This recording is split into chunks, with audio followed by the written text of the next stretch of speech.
Daniel Cross closed his eyes in the small metal room aboard the Aurora and waited for sleep to come after another long shift, checking star maps and running scans of empty space.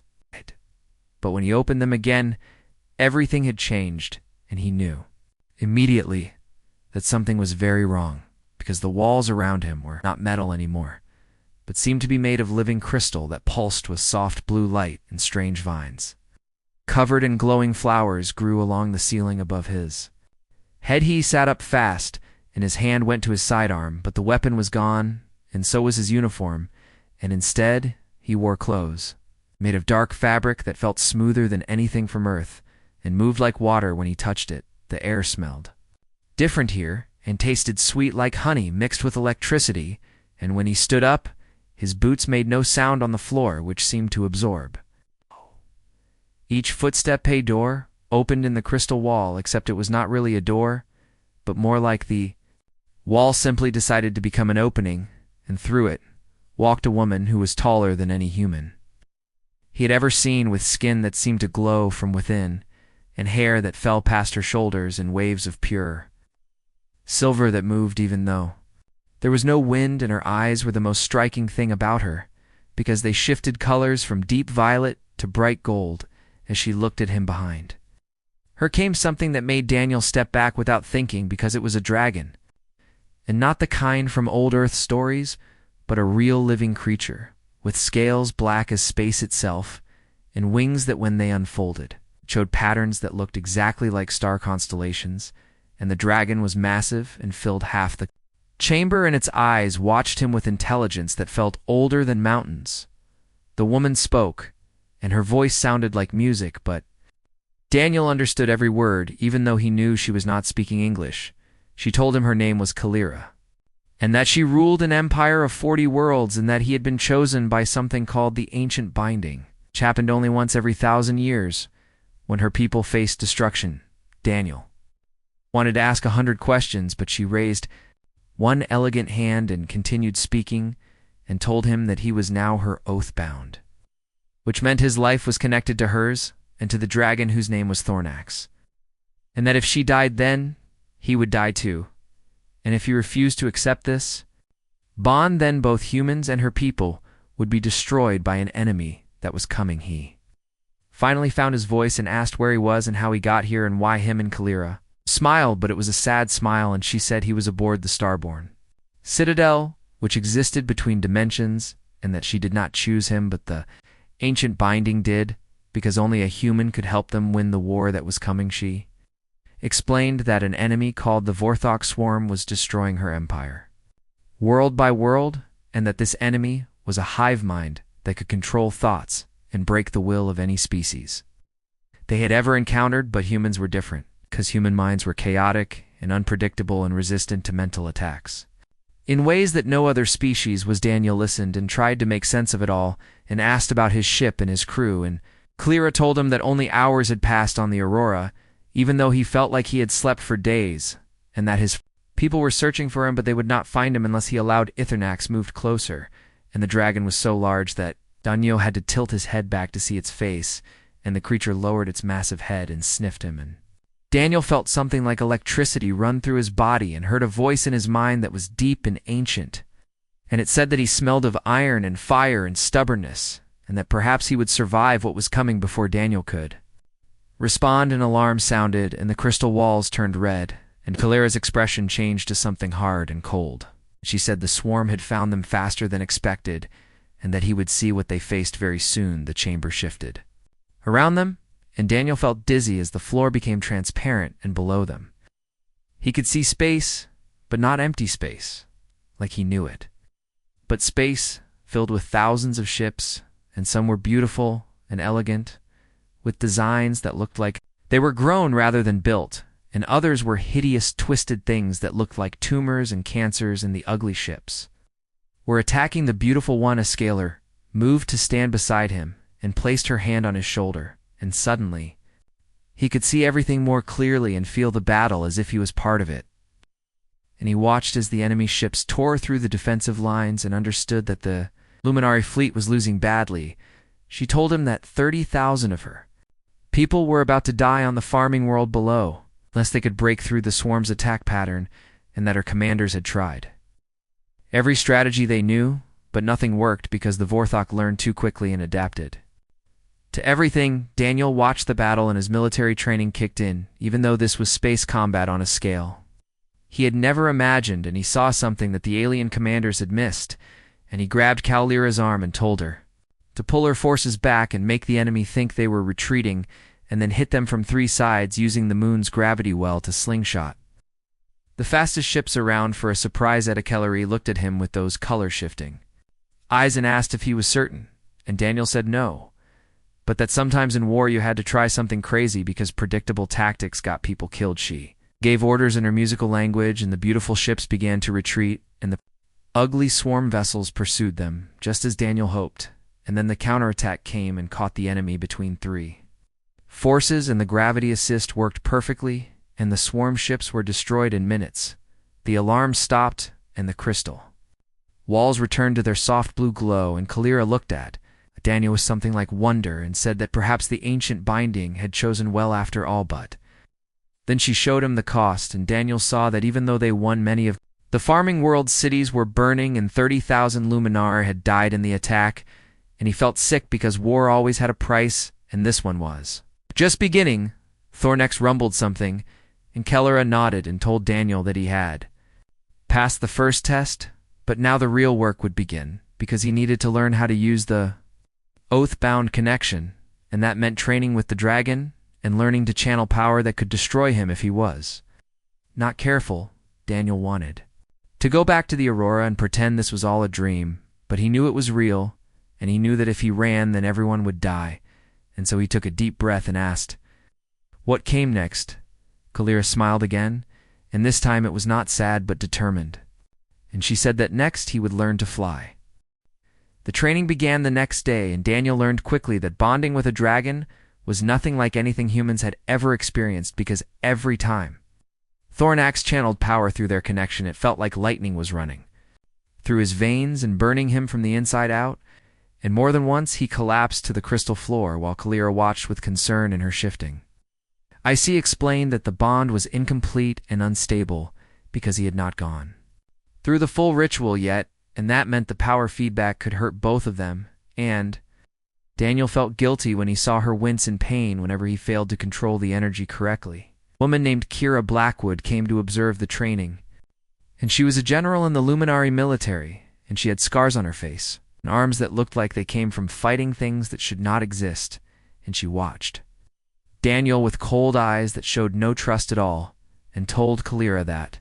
humans were too weak and primitive to be useful in a real war. Daniel wanted to prove her wrong, but his body was exhausted and his muscles ached, and he could barely stand after hours of trying to channel even a tiny fraction of Thornax's power. And when Kira left, she shook her head like he had confirmed all her doubts that night. Daniel lay in his quarters, which were made of the same living crystal as everything else on the Citadel, and he thought about the Aurora and his crew, and wondered if they were still looking for him, and if they thought he was dead. He also thought about the 30,000 Luminari who had died in the battle, and realized that this was not some adventure or exciting story, but real war with real consequences. And people were dying while he struggled to master powers he did not ask for. Sleep did not come easily, and when it did, he dreamed of fire and darkness and voices screaming in languages he did not understand. 3 days later, the Vorthok attacked again, and this time they hit a world called Verdania, which was covered in forests and farms that grew food for 6 other planets in the Empire, and Kalira said they could not lose this world or millions would starve. Daniel insisted on going with her, even though his training was far from complete, and Kira argued against it. But Kalira said the Oathbound needed to see real combat, or the bond would never strengthen. They flew on Thornax's back through a portal that opened in space itself, and emerged above Verdania, where the battle was already raging, and Daniel had to grip the dragon's scales to keep from falling as they dove into the fighting, and the sight of it took his breath away because there were hundreds of ships locked in combat, and explosions lit up the sky like fireworks, and he could hear the screams of dying soldiers through the communication channels. The swarm ships moved like a school of fish, all thinking with one mind, and they surrounded the Luminari vessels and tore them apart with weapons that seemed to rot metal and flesh alike. And Daniel watched in horror as escape pods were hunted down and destroyed, and he realized the enemy did not take prisoner. Skella fought like a goddess from ancient myths, and Thornax breathed fire that burned hotter than stars, and together they destroyed dozens of enemy ships. But it was not enough, because for every swarm vessel they killed, 2 more appeared. Then Daniel felt it, and the psychic attack hit like a hammer to his skull, and all around them, the Luminari pilots began to scream and lose control of their ships as the Vorthok hive mind invaded their thoughts and turned their own fears against them.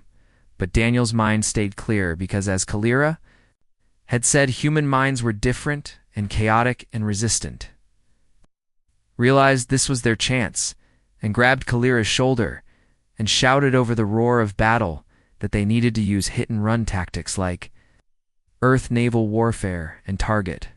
the largest swarm ships, because those were probably the psychic broadcaster. Skella was weakened by the psychic assault, but she trusted him and gave orders, and Thornax flew faster than Daniel thought possible.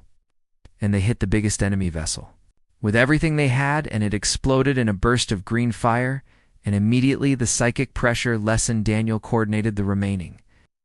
Luminari ships using tactics from old Earth battles, and they worked together in small groups, hitting fast and retreating before the swarm could adapt, and slowly they turned the tide. But victory came with a terrible price, and when the battle finally ended, Daniel saw that 1/3 of the Luminari fleet was destroyed, and 30,000 more were dead, and parts of Verdania's surface were burning in wood. Burned for weeks. Kira Blackwood came to him afterwards, and her expression was different. And she said that perhaps she had been wrong about humans, and that his tactics had saved many lives, even though so many were still lost, and she asked him to teach her commanders how humans fought wars that night. A ship arrived from the Aurora, and the captain was a woman named Amy. Chen and she demanded to speak with Daniel, and when they met her, face was angry and worried, and she said his crew thought he was dead, and that first contact with aliens should not happen like this. With one of her officers vanishing and reappearing in the middle of a war, Daniel tried to explain, but Amy cut him. Often said she wanted him back immediately, but he told her he could not leave, because if he did, both species would die, and he asked her to trust him. Amy looked at him for a long time, and finally said she would give him 1 month, and that she was sending an observer named Grace Harper to make sure he was not being controlled or manipulated, and that if anything seemed wrong, she would pull him out by force. Grace Harper was a tactical specialist, and she was smart and suspicious, and she watched everything with sharp eyes and took notes constantly, and Daniel knew she was looking for any sign that he was compromised. Meanwhile, the bond with Kalira grew stronger each day, and he could feel her emotions now and sense when she was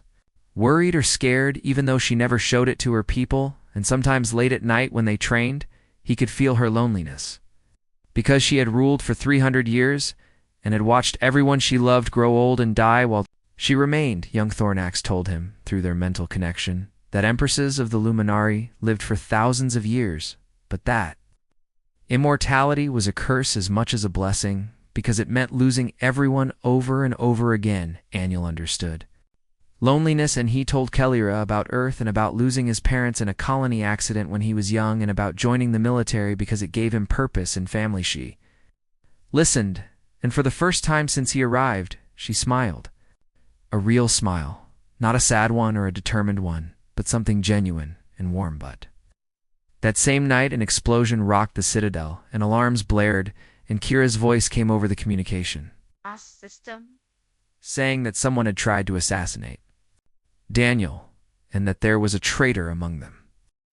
The investigation revealed that 3 more assassination attempts had been planned, and that someone high in the Luminari government wanted Daniel dead before the oathbound ritual could be completed, and Kalira was furious because betrayal during wartime meant execution, but she also knew that fear could make people do terrible things. A counselor named Lissa came forward and said she had information about a group of nobles who believed the ancient binding was a mistake, and that humans were more dangerous than the Vorthok, because once the war ended, humans might turn on the Luminari and take their technology and conquer their worlds. Daniel understood the fear, because humans did have a violent history, and he could not promise that every human would be peaceful. But he also knew that without cooperation, both species would die. Lisa said the leader of the conspiracy was a duke named Zareth, who controlled 3 star systems and had a private military force, and that he was planning something bigger than just killing Daniel. Kira wanted to arrest Zareth immediately, but Kalira said they needed proof because moving against a duke without evidence would cause civil war, and they could not fight the swarm. And each other at the same time, that night Daniel had a dream, except it was not really a dream, but a vision, and he saw through the eyes of someone else in a different time and place, and this person was standing before a younger version of Kellara, and beside her was Thornax, who looked exactly the same, because dragons apparently did not age. The person in the vision was another Oathbound, and Daniel felt the bond between them and Kalira, and knew this was the last champion from 1,000 years ago, and he watched as this champion slowly went mad from the dragon's power flowing through him, and the bond became corrupted and twisted. And in the end, the champion tried to kill Kalira before throwing himself off a cliff while screaming that the power was eating his soul. Daniel woke up gasping and covered in sweat and found Kalira standing in his room, and she looked shaken and said she had seen the same vision because the bond was growing stronger and their minds were starting to share memories. In dreams, she admitted that she was terrified he would go mad like the last Oathbound, and that she sometimes wondered if choosing a champion was worth the risk, but she also knew they had no choice because the Vorthok could not be stopped any other way. Daniel asked her what happened to the previous champion species, and she looked away and said they were extinct now, and that the Vorthok had devoured their entire civilization 200 years after the failed bonding. They sat in silence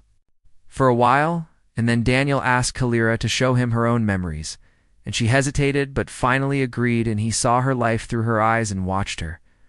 grow up in a palace made of singing crystal, and saw her crowned as Empress when she was barely 20 years old, because her mother had died fighting the last great war, and he felt her grief and her determination and her crushing loneliness. He also saw her memories of Earth, because she had been watching humanity for decades and had seen their wars and their art and their music and their stubborn refusal to give up even when everything seemed hopeless, and that was why the ancient binding had chosen a human. The next day, Grace Harper came to Daniel and said she had been doing research on Luminari history and had found something disturbing in their archives, and she showed him records that proved the Oathbound ritual did not just create a bond, but slowly transformed the champion's body and mind into something that was part human, part Luminari, and part something else entirely. Grace said that if the transformation completed, he might lose his humanity forever and become a weapon rather than a person, and she asked him if he was willing to pay that. Did not have an answer because he did not know what he was becoming or if he could stop it, and he looked at his hands and saw silver veins glowing faintly under his skin and realized the change had already begun before he could think about it. More an alarm sounded, and Kira's voice announced that a refugee station was under attack and needed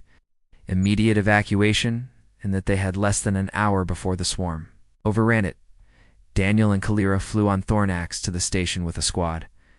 that included Grace and Kira, and when they arrived, the scene was chaos, with thousands of civilians trying to board escape ships, while swarm drones cut through the hull like it was paper. The battle was brutal in close quarters, and Daniel found himself fighting alongside Luminari soldiers against creatures that looked like they were made of nightmares with too many limbs and mouths that screamed in frequencies that hurt his ears. During the fighting, Daniel felt Thornax's power surge through him, and for the first time he managed to channel it properly, and blue fire erupted from his hands and incinerated a dozen swarm drones, and he felt exhilarated and terrified at the same time because the power felt good, and that scared him. They managed to save most of the refugees, but not all, and Grace Harper died protecting a group of children when a swarm ship fired on their escape pod, and Daniel watched helplessly as the explosion consumed her and felt the weight of another death. Added to all the others that night, Daniel sat alone in the observation chamber and stared at the stars and wondered how many more people would die before this war ended, and if he would still be himself when it was over. Kira found him there and sat beside him and said that Grace died well and that soldiers understood the risks, But that did not make losing them easier, and she told him that she had lost her entire family to the swarm 20 years ago, and that revenge had kept her going for a long time, but now she fought for something more because giving up meant their deaths were meaningless. Daniel appreciated her honesty and asked if she thought he was becoming a monster, and Kira said that monsters did not ask that question, and that as long as he cared about the people he was protecting, he was still human where it mattered. 2 days later, Nina Cole, who was an intelligence officer from the Aurora, came to the Citadel with urgent news, and she said that her team had intercepted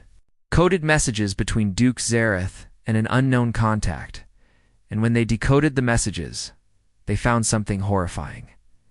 The messages contained information that only someone who had been partially infected by the Vorthok could know, and Nina said it meant the swarm had learned a new trick and was creating sleeper agents. Instead of just devouring civilizations, she showed them a list of suspected compromised individuals, and Lissa's name was on it, and Kalira's face went pale because Lissa had access to the Empress at all times and could strike whenever she wanted. They raced to find Lissa,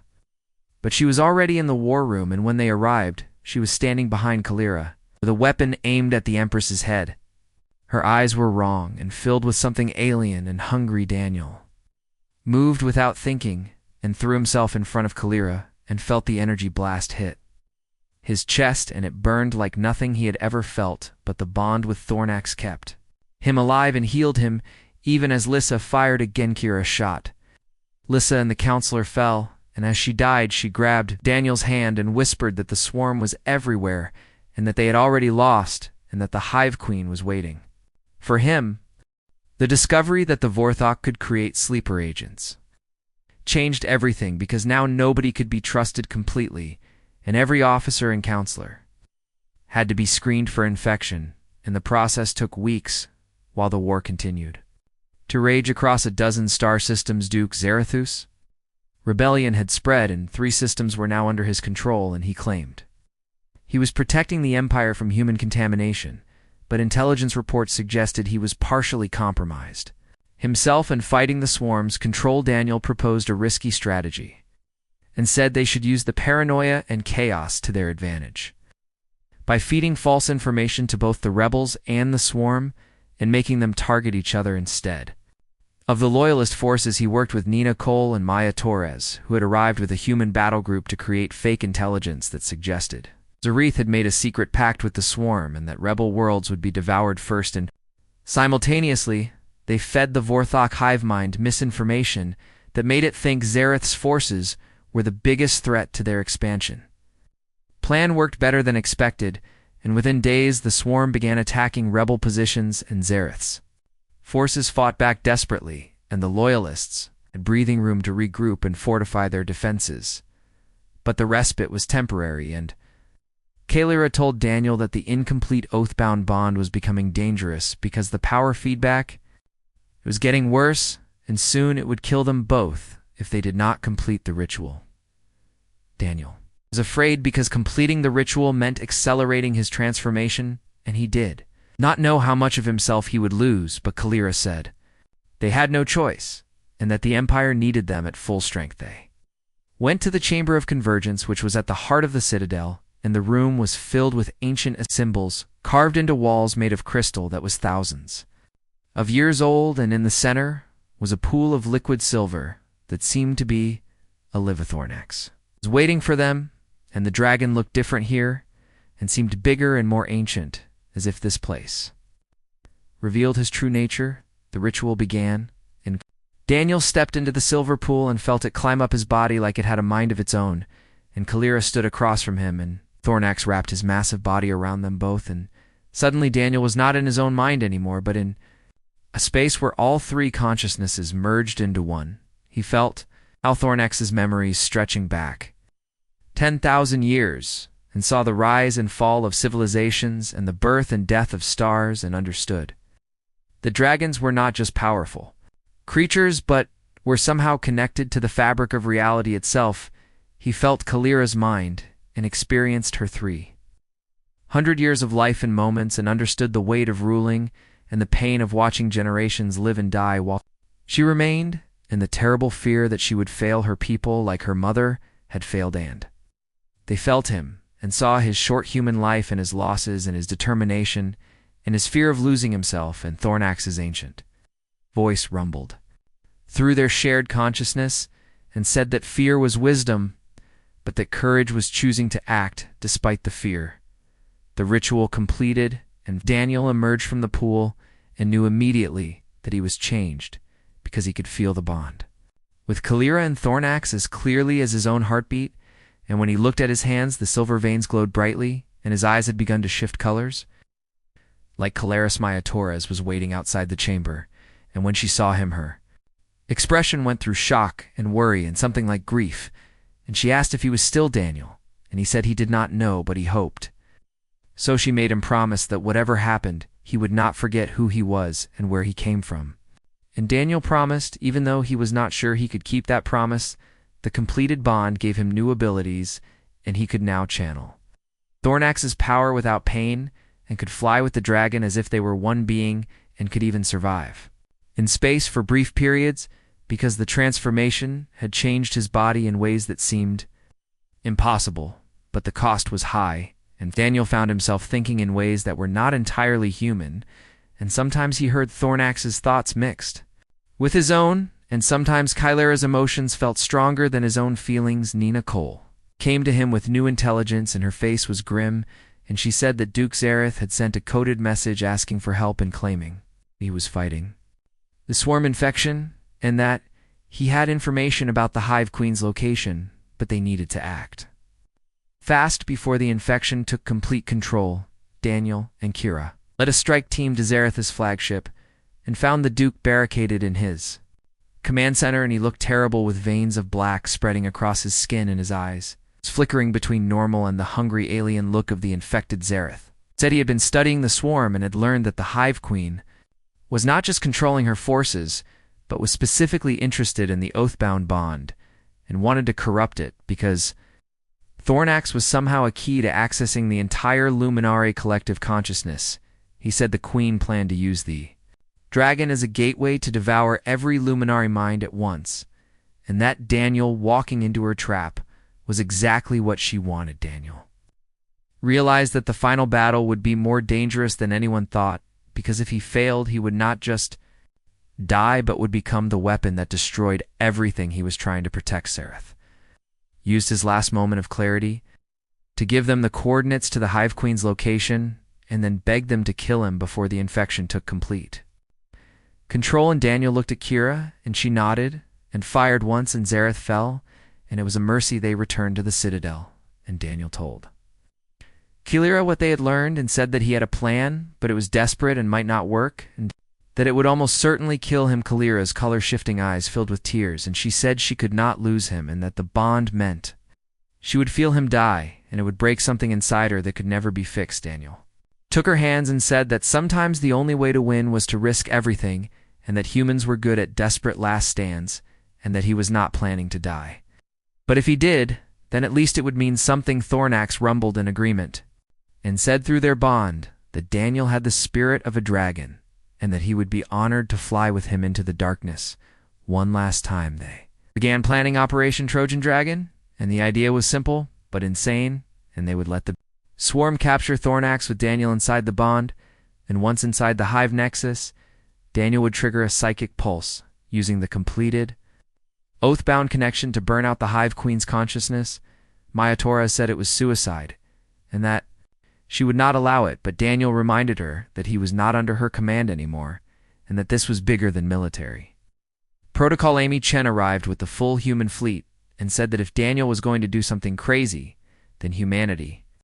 would be there to back him up, because that was what allies did. Kira gathered every available Luminari warship and said that the Empire would create the biggest diversion in history to give Daniel his chance. The night before the operation, Daniel stood on the observation deck with Kalira and Thornax and looked at the stars and thought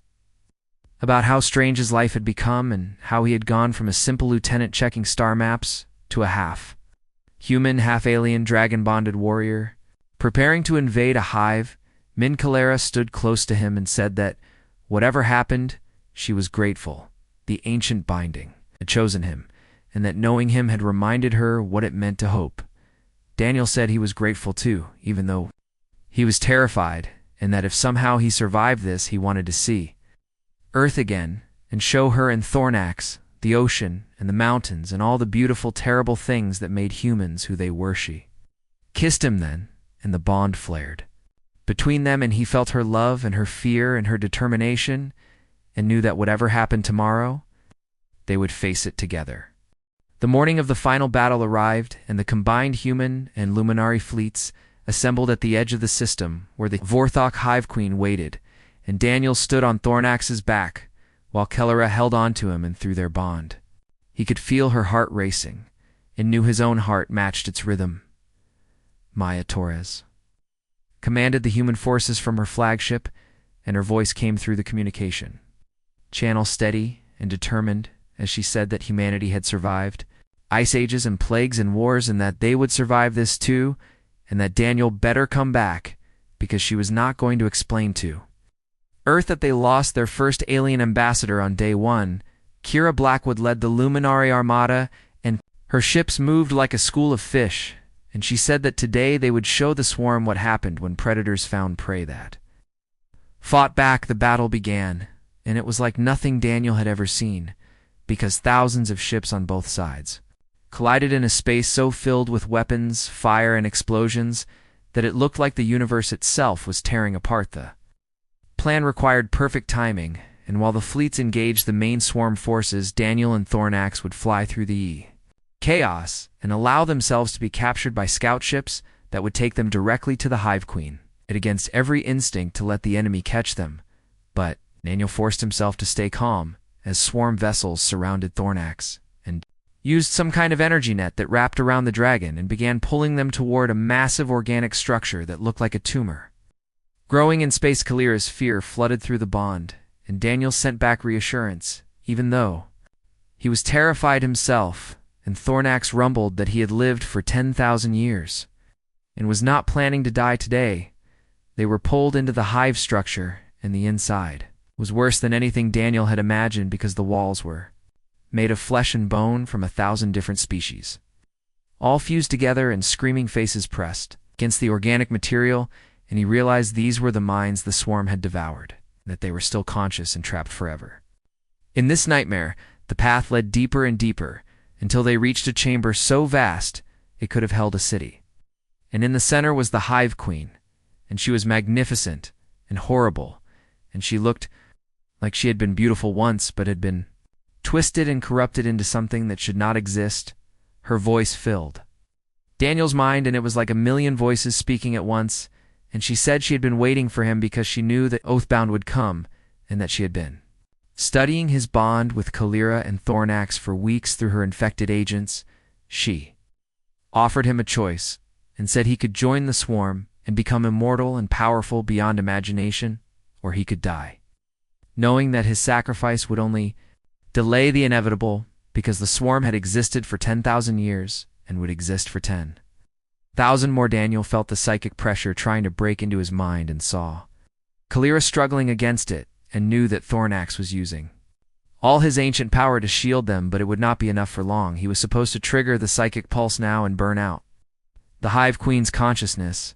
but instead he did something unexpected, and he began to talk. He spoke to the trapped minds inside the hive structure, and used the Oathbound bond to project his voice to every consciousness the swarm had ever consumed, and he showed them Kellera's love for her people and humanity's stubborn will to survive, and Thornax's ancient pride and dignity. He asked them to remember who they were before the swarm took them, and to remember that they had names and families and dreams, and that being devoured does not mean they had to stop fighting. The response was subtle at first, and just a few minds flickering with recognition, but then more joined, and then thousands, and then millions, and the hive structure began to shake as billions of consumed consciousnesses started to wake up and remember and rebel. The Hive Queen screamed, and it was not one voice anymore, but countless voices in agony as her control began to fragment, and she tried to reassert dominance, but the rebellion was spreading too fast. Daniel triggered the psychic pulse then, and channeled everything he had through the Oathbound bond, and felt Kalira and Thornax pour their power into him, and the pulse erupted like a star-going supernova and burned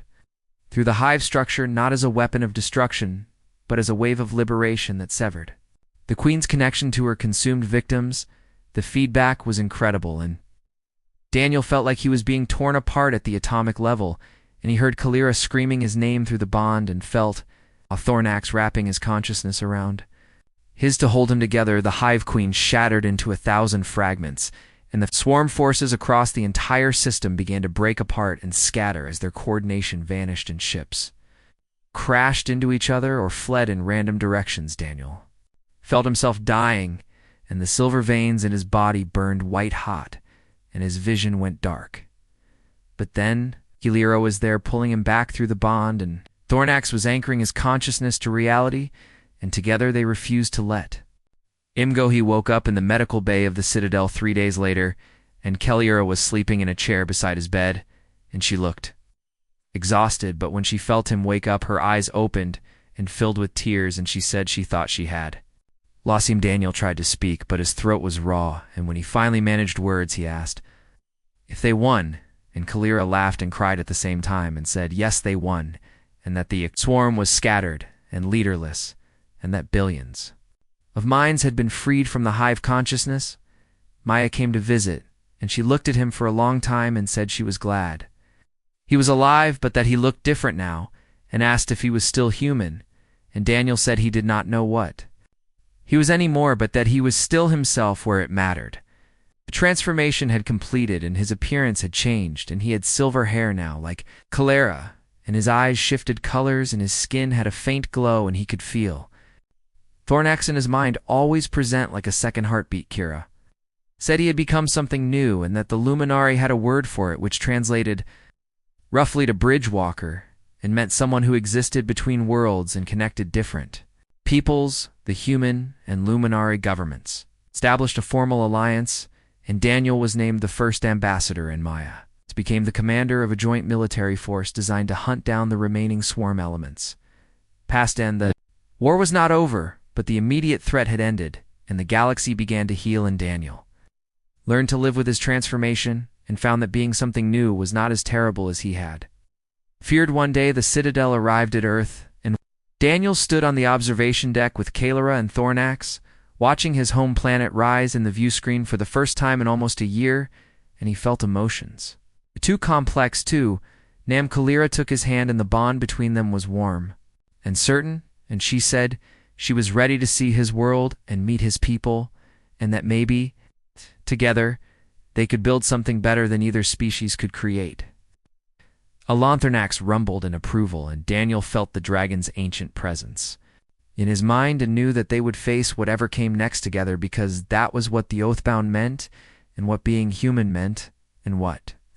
honor meant. He smiled then, and it was genuine and real, and for the first time since this all began, he felt hope, not just for survival, but for something more,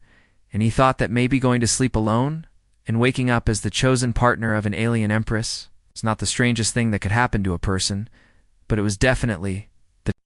beginning of something extraordinary. The stars shone bright beyond the view screen, and Daniel Cross, who was no longer quite human, but not quite anything else either, looked at the future and was not afraid.